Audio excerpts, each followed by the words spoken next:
inxhinier mjedisi, pastaj edhe avokat mjedisi. Këto 3 universitete. Po te inxhinieria gjeologjike për naftën, unë jam specializuar për sedimentologji. Është një lloj lënde që jam specializuar në vitet 85 se si lumejt sjellnin sedimente për hapën det etj. Pastaj brenda kësaj në specializimin tim jashtëtit në Axhip, mora një lloj kulture dhe specialiteti për ndryshimet e nivelit detit. Dhe sot për sot ne ishim 2 veta atëherë, një ishte specialist sismik dhe unë si gjeolog, dhe sot për sot më duket se jam I vetmi specialist për ndryshimet e nivelit detit dhe kuptoj se s'ndodh, prandaj edhe shpesh herë ngres zërin siç e Nita ke përmbytjet. E di çfarë ndodh, e di ku buron e keqja, e di edhe një prandaj e quaj jo fatkeqësi natyrore, por fatkeqësi njerëzore për shkak se njeriu ka vepruar në mënyrë barbare kundrejt ligjeve të natyrës. Ka vepruar në mënyrë barbare, sidomos shqiptarit, sidomos politika e 35 viteve dhe në mënyrë veçantë politika e këtyre 13 viteve. Pa dash të bëj një kush janë të mirë, kush janë Kina, ai çik më dobët e keqja e vogël. Të gjithë kanë futur duar. Tani unë nuk e di këtë rast, më duhet sepse natyra gjeologjike është që ti nuk mund të flasësh dot pa parë terrenin. Pra, kemi këtë lloj që ne I thoshim një investim paraprak, një rilevim, një rikondicion, e quajmë neve, pa bërë një rikondicion. Dhe kjo, pa një rikondicion, unë nuk ta nxjerr dot mendimin e plot, por le të them diçka nga përvoja. Sepse dituria është përvojë më shumë, edhe libra, edhe shkencë, dakord, specializime e tjera, por përvoja është akoma më e madhe. Unë mendoj futja futja e ujrave detare drejt tokës të plazhit të Vlorës, qoftë plazhi I vjetër, qoftë plazhi I ri, duhet të vi nga ndërhyrjet që njeriu ka bërë duke u futur në det. Pra, futja e tokës në det, aty ke mbas tunelit, para tunelit, mbas të plazhit të ri, ke ku vazhdon rruga për të shkuar te plazhit te kami punëtorëve në të, pra kemi ndërtim që janë futur në det. Ja njerëzit që janë futur në det, po thoni ju, jo deti që janë ndërtime. Ana e djathtë, ku dikur ishte pallati që ngeli me emrin e Lut Bashës, që u hodh në erë, është futje në det ajo, ai pallati, ajo toka aty është akoma. Dhe poshtë kësaj, pak më tej drejt tunelit, ti ke një marramendje futje në det. Ke ndërtime, ke zënje territori në det brenda. Ku tjetër gjitha plazhet aty, nga plazhi I ri dhe drejtim të tunelit, I ke futje në det. Që do të thotë që volumi I detit është volum konstant. Po fakti që ka ardhur me njëherë tani. Po kuptoj pra, po më lejo pra, kuptoj. Në rregull, por gjallë. Ke shansin si po flet me një specialist të kësaj natyre. Po pra, edhe jam I vetë.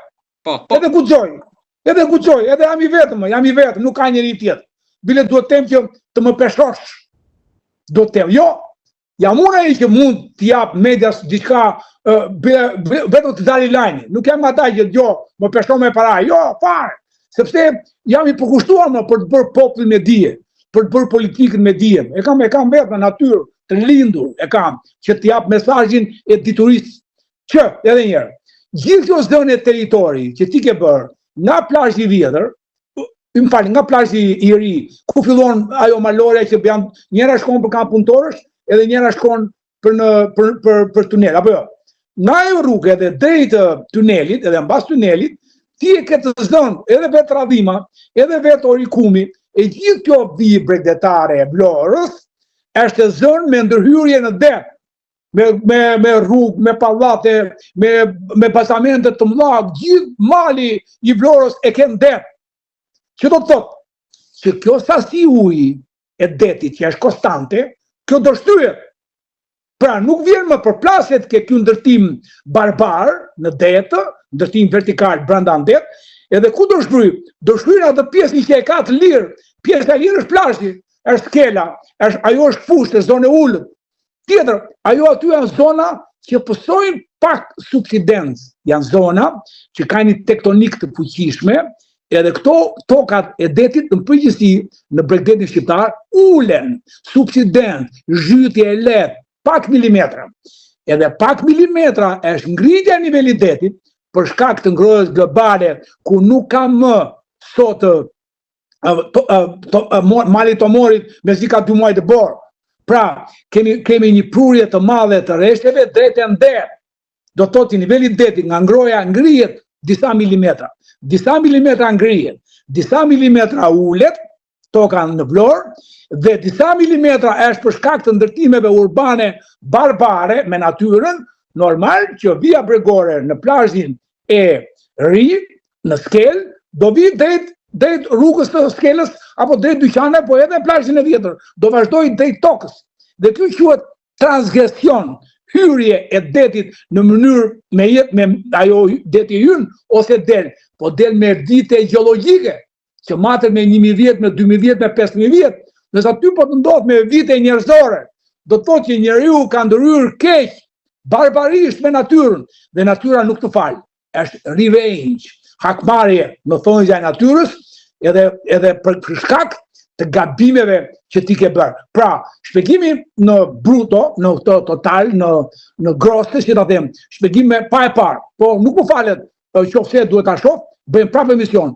Por në pamje të parë, që e njoh përvoja më flet, zënia e territorit me ndërtime brenda ndet, që i ka bërë kjo qeverisje, kjo politikë, këtire 5 vjeqare dhe veçanërisht kjo 13 vjeqare, që këti ke ndërtuar në det. Atë uji, ku do vej? Nuk do vej më këtë toka se ke ngritur ti si në formë kodre, si në formë platforme, edhe uji do vej në tokën e ti më të butë, që e gryen që është hera, që në tokën e ti më të ullët, aq më tepër që ullët pak. Pra, shpjegimi im është ky si gjeolog, si sedimentolog edhe si urlog. Edhe diçka te kjo, nëse vazhdon me këtë ritëm, pra nuk flasim për rritje me nivel duke matur me shekuj, po me vite njerëzore sikur thatë ju. Cilat janë qytetet ose zonat që rrezikojnë më shumë Shqipërinë, nëse kjo do shtrohet? Bravo. Do shtrihet vërtet. Bravo. Shiko, gjithë zona bregdetare, në përgjithësi nga rruga nacionale, Rogozhin Lushi.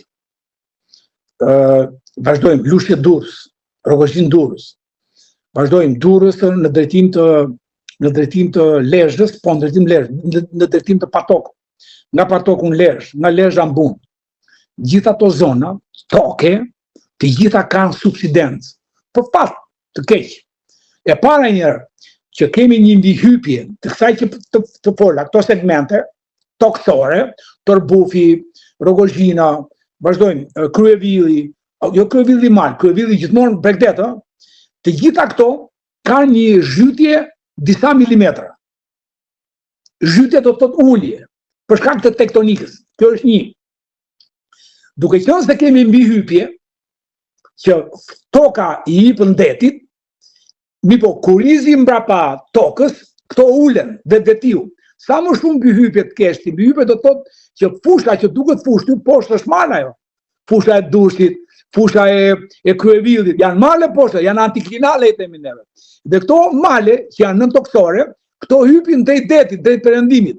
Por mbrapa toka e malit, por këson zhytje. Ne i themi kuriz deri, Pigi, Bek, Basin, basene kuriz deri, që si që është qafa e dërit e lartë, kurizin deri e ka të ullët. Dhe këto të ashtim, detrymisht, sa më shumë të hipin drejt detit, aq më shumë ullën. Pra u bën 2 faktorë, njëra ullet vetë, edhe njëra ullet se është prapa tokë. U bën 2. Njëra është që deti rritet. U bën 3. Dajlanet që komunikon këneta e Durrësit, këneta e Karabasas, komunikon me dajlane me detin. Dajlanet e thotë që del dhe hyn ujë. Dajlan, del, shqip. Këto janë blokuara. Kanalet e gjitha që të pastrojnë ujin e i përmbytje e një shiu mesatar në Durrës, në Vlorë, këto janë të papastruara. Këto do të thotë që e ndalojnë ujin e rrjedhjes së këtyre tokave të urdhura, qoftë Vlorë, qoftë Tërbuf, Kënet, qoftë Divjak, qoftë Durrës, qoftë Patok, qoftë Kunevajnë, këto e blokojnë dajlanet bllokuarat me ndërtime që kanë filluar të prishin këta në për Durrës e kudo, sepse janë